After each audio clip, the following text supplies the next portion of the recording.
आने में बहुत देर लेट हो गया था, क्योंकि भीलवाड़ा में एक बहुत बड़ा रक्तदान शिविर लग रहा है और उसमें मेरे को जाना बहुत आवश्यक था। और रास्ते में दो जगह जाम लग रहा है, एक तो गंगरार के पास में कोई रोड बन रहा है वहाँ पे, और एक जगह, इसलिए हम 2 घंटे रास्ते में लेट हो गए। इसलिए मैं आप सभी से क्षमा चाहता हूँ हम देरी से आए इसके लिए।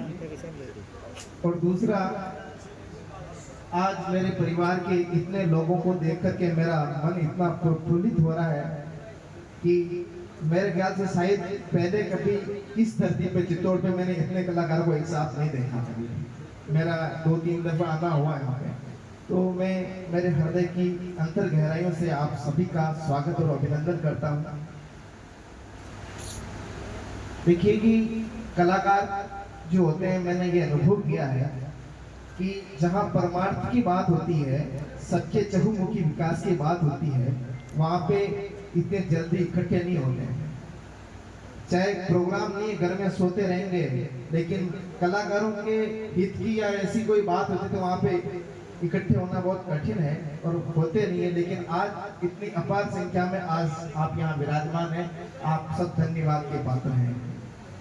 श्रीमान रावल साहब और उदय राम जी और जो भी अग्रिम पंक्ति के लोग जिन्होंने भीलवाड़ा से हमारे को यहाँ पे बुलाया और सम्मान दिया, उन सबका मैं बहुत बहुत दिल से, हृदय से आप सबका आभार व्यक्त करता हूँ।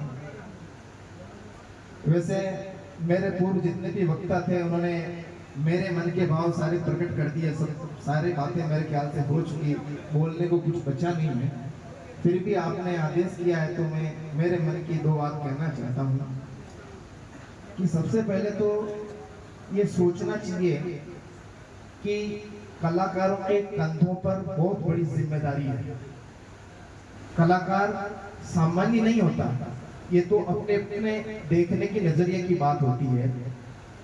जो कलाकार मंच पर जो भी अपनी कला प्रस्तुत करता है, भजन गाता है, डांस करता है या अन्य जो भी कलाएं प्रस्तुत करता है, तो उसको लोग देखते हैं, हजारों लाखों लोग देखते हैं, वो उसको जीवन में उतारते हैं। जैसे साधु संत ऋषि मुनि प्रवचन देते हैं, कथाएं करते हैं, उनको सुनकर के लोग अपने जीवन में उतार के अपने जीवन को कल्याणकारी मार्ग पे ले जाते हैं। उसी प्रकार जो कलाकार मंच पे जो प्रस्तुतियां देता है, उसको लोग बाग अपने जीवन में उतारते हैं। आने वाली जनरेशन भी कुछ सीखती है, जो छोटे बच्चे हैं, जो बड़े लोग हैं, वो सभी उसको देख करके अपने जीवन में उतारने का प्रयास करते हैं। इसलिए मेरा सभी कलाकारों बंधुओं से निवेदन है कि आप ये सोचकर मंच में प्रस्तुति दें कि जो मैं यहाँ पे गा रहा हूँ या दिखा रहा हूँ या डांस कर रहा हूँ, उसको लोग सीख रहे हैं, देख रहे हैं और आने वाले समय में वो ऐसा ही करेंगे। इसलिए हमारे को इस बात का विशेष ध्यान रखते हुए मर्यादित और गरिमामय प्रोग्राम प्रस्तुत करना चाहिए। आजकल जो फुहड़ता, अश्लीलता मंचों पर देखी जा रही है, ये बहुत ही शर्मनाक बात है। ये बात भी कोटड़ी में भी मीटिंग हुई थी, उसमें भी मैंने कहा था कि हमारी माँ, हमारी बहन, अपनी बेटियां, छोटे छोटे बच्चे ऐसे कार्यक्रम को देखते हैं, क्या सीखते हैं? वो आगे जाके क्या करेंगे? जो देखेंगे, जो सीखेंगे, वही तो अपने जीवन में उतारेंगे। क्या आप चाहते हैं कि आपकी बेटी जो मंच पे ऐसे डांस करे वो सीखे और ऐसा करे? चाहेंगे कभी? तो वो चीज हमारे को प्रस्तुत नहीं करना चाहिए। मैं नृत्य का विरोधी नहीं हूँ, नृत्य एक कला है, होना चाहिए, लेकिन गरिमापूर्ण वातावरण में होना चाहिए। अपने अंग प्रदर्शन ले करके, और एक बात सोचो कि उसको नाम भजन संध्या क्यों दिया? मैं देखता हूँ कभी कभी जाने का मौका मिलता है, मैं दावे के साथ कह सकता हूँ कि वहां पे जितने हजारों लोग बैठे हैं ना, किसी का भी ध्यान भजन में नहीं है। भगवान भजन संध्या का मतलब होता है मेरे शब्दों में कि लोगों को ईश्वर से जोड़ना है, लेकिन वहां पे कोई ऐसा नहीं दिखता कि ये भगवान के तार लग रहा है, इसका तार से जोड़ रहा है, उसका ध्यान दूसरी जगह जा रहा है। हम खुद भटका रहे हैं, हम खुद हमारी सनातन संस्कृति को बदनाम कर रहे हैं, मिट्टिया मेट करने पे तुले हुए। इसका थोड़ा हम सबको विचार करना चाहिए, ऐसा नहीं होना चाहिए। आज जो आप दिखा रहे हो वो कल आपके बच्चे बच्ची करेंगे और ये हिंदुस्तान का बच्चा बच्चा करेगा। इसलिए मर्यादित कार्यक्रम प्रस्तुत करें। देखिए ऐसा है कि इस तरह के अभद्र कार्यक्रम ऐसा नहीं कि अभी चल रहे हैं, पूर्व में भी चलते आए हैं, लेकिन उसका मंच अलग होता है। जहाँ भजन संध्या है वहाँ भजन होने चाहिए, और इस रंगारंग कार्यक्रम भी होते हैं या ऐसे मनोरंजन के कार्यक्रम होते हैं, उस स्टेज पे ऐसे कार्यक्रम हो तो कोई दिक्कत नहीं। नाम भगवान का, भजन का, भगवान का बेवाण पड़ा हुआ है, आप भगवान को क्या दिखाना चाह रहे हो, इस पे थोड़ा विचार करना चाहिए। मेरा निवेदन है आप सबसे हाथ जोड़ के, क्योंकि जो आज आप देख रहे हो कल वही उगेगा, जो हो रहे हो ना वही उगने वाला है। दूसरा कि कलाकार अगर संगठित हो जाए, संगठन में बहुत ताकत होती है, बहुत शक्ति होती है।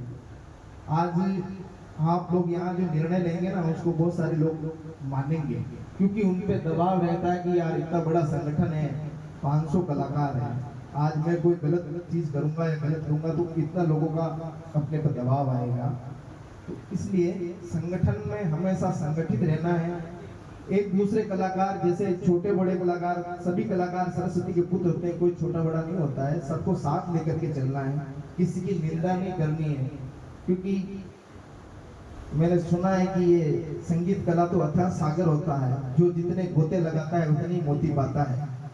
इसलिए कोई छोटा बड़ा नहीं होता है, सबका अपने को सम्मान करना है, सबको साथ में लेकर के चलना है। और संगठन में शक्ति होगी तो जो आप चाहेंगे वो होगा। अभी चाष्टा साहब ने एक और बहुत अच्छी बात कही थी कि जो आजकल नए भजन चल रहे हैं, सबसे पहले तो हमारे पूर्वजों ने जो संगीतकार हुए या जो भी लेखककार हुए हैं, तुलसी जी, सुर, वो इतना लिख गए कि आपकी जिंदगी के आपके साथ पीढ़ी भी गाते गाते घिस जाएंगे तो भी खत्म नहीं होता है। इतना अच्छा लिख गए, इतना बढ़िया लिख गए। और ठीक है, समय के साथ परिवर्तन होता है, लेकिन परिवर्तन ऐसा करो कि लोग याद करें और गर्व करें कि हमारे पूर्वजों ने ऐसा भजन गाया, ऐसा कर गए। संगठन में शक्ति होगी तो एक, जैसे अभी चाष्टा साहब ने कहा, मेरे को एक बात याद है, किसी कलाकार की, शायद आपने भी सुना होगा कि पहले कोई भजन लिखता था तो काशी में जाकर के उस पर छाप लग के आती थी, फिर उसको अप्रूव कर लिया जाता था, फिर वो सारे लोग उसको गाते थे।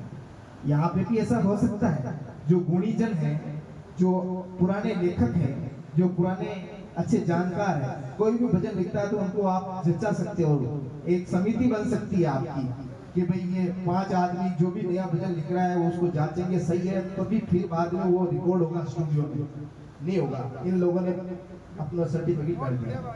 ऐसा हो सकता है अगर चाहे तो, अगर संगठन में शक्ति होगी तो हो सकता है। ऐसा कोई भी काम नहीं है जो नहीं हो सकता हो, अगर संगठन में शक्ति हो तो हर काम हो सकता है। आज आप हम कहीं इधर उधर जगह ढूंढते हैं कि मीटिंग कहाँ करना है, अगर शक्ति होगी तो आपका खुद का भी जगह हो सकती है। हमारा भीलवाड़ा में भी बहुत जोर प्रयास चल रहा है, भगवान ने चाहा था वो जल्दी हमारे को कलाकारों को बैठने के लिए जमीन मिल जाएगी। आप ये चीज यहाँ पे भी कर सकते हैं।